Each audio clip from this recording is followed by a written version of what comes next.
few moments later. अभी हम उस पहाड़। तो गाइस आज हम जाने वाले हैं, मैं मेरे दोस्त लोग और सभी जाने वाले हैं हम बस्तीपुर के पहाड़ पर। पूरा ब्लॉग ಏನೋ ಕಂದಲೆ ಏನೋ ಏನೋ ಏನೋ ಏನ್ ಸ್ಪಾರ್ಟ್ ಆಗಿದೆಯಲ್ಲ ये सबको हमारे दोस्तों को खिलाएंगे गाइस हम।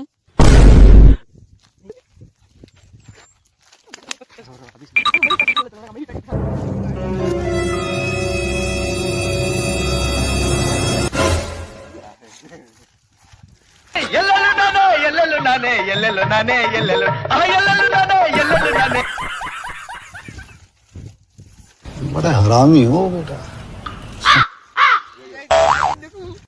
ಇದನ್ನೆಲ್ಲ ಕಣ್ಣಿಂದ ನೋಡಿ ಕಂಗಾಲ ಆಗ್ಬಿಟ್ಟಿದೀನಿ.